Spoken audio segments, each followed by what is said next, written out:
Hello friends, welcome to Kiaan's kitchen. ఈరోజు పుదీనా rice ఎలా చేయాలో చూద్దాం.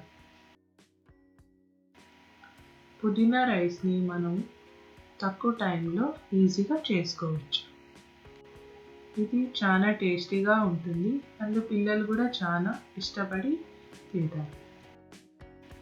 ముందుగా మనం ఒక మిక్సీ జార్లో పుదీనా, అల్లము, ఎల్లిపాయలు, చెక్క, మళ్ళీ లవంగాలు, కొంచెం కొత్తిమీర తీసుకొని పేస్ట్ చేసుకోవాలి.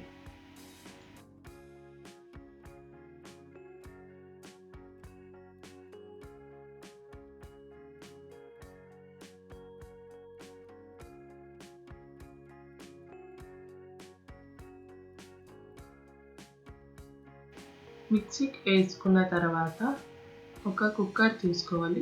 దాంట్లో 4 to 5 స్పూన్ ఆయిల్ వేసుకొని కొంచెం వేడైనాక దాంట్లోకి బిర్యానీ ఆకు, పువ్వు, యాలక్కి వేసి కొంచెం ఫ్రై చేయాలి. అవి ఫ్రై అయినాక ఆనియన్స్ తీసుకోవాలి. ఆనియన్ కట్ చేసి సన్నగా దాంట్లోకి వేసుకోవాలి. అవి గోల్డిష్ కలర్ వచ్చేంత వరకు ఫ్రై చేసుకోవాలి. ఇప్పుడు దాంట్లోకి 2 లేకపోతే 3 మిర్చి వేసుకోవాలి. మిర్చి ఎందుకు వేసుకుంటామంటే టేస్ట్ వచ్చేది. దాంట్లోకి సన్నగా కట్ చేసిన టమోటాలు వేసుకోవాలి. కొంచెం ఫ్రై చేసుకోవాలి.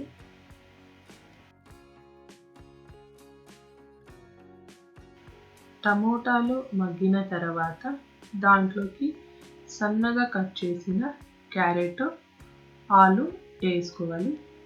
ఇంకా మేము యాడ్ చేసుకోవాలంటే బఠానీలు, బీన్స్ కూడా యాడ్ చేసుకోవచ్చు.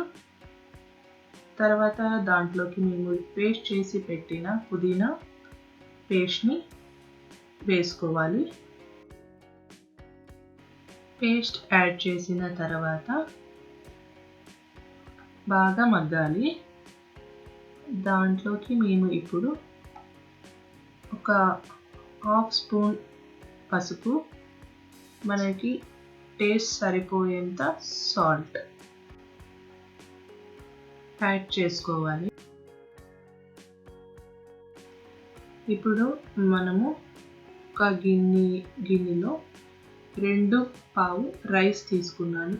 ఈ గిన్నె ఎందుకు తీసుకున్నానంటే వాటర్ నాకు కరెక్ట్గా కన్సిస్టెన్సీ తెలియాలని నేను ఈ గిన్నె తీసుకున్నాను. తీసి పెట్టుకున్న బియ్యంని ఒక 10 minutes నానబెట్టుకున్న తర్వాత ఆ బియ్యాన్ని దీంట్లోకి వేసి యాడ్ చేయాలి. బాగా మిక్స్ చేసిన తర్వాత రైస్ తీసి పెట్టుకున్న గిన్నెలోని మేము 2 గిన్నెలు వాటర్ తీసుకోవాలి. తీసుకొని దాంట్లోకి వేసి కలపాలి. మేము ఇప్పుడు ఈడ సాల్ట్ ఎక్కువ ఉందా తక్కువ ఉందా ఒకసారి చెక్ చేసుకోవచ్చు. తక్కువ ఉంటే ఇంకొంచెం వేసి యాడ్ చేసుకొని ఒకసారి కలపాలి.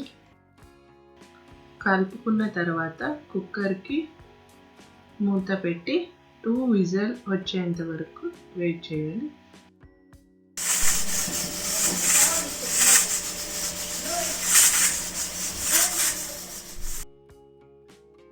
విజిల్ పోయిన తర్వాత కుక్కర్ మూత తీసుకోవాలి. ఇప్పుడు మన పుదీనా rice ready. Thank you for watching Kiyan's Kitchen. Please subscribe, share and like.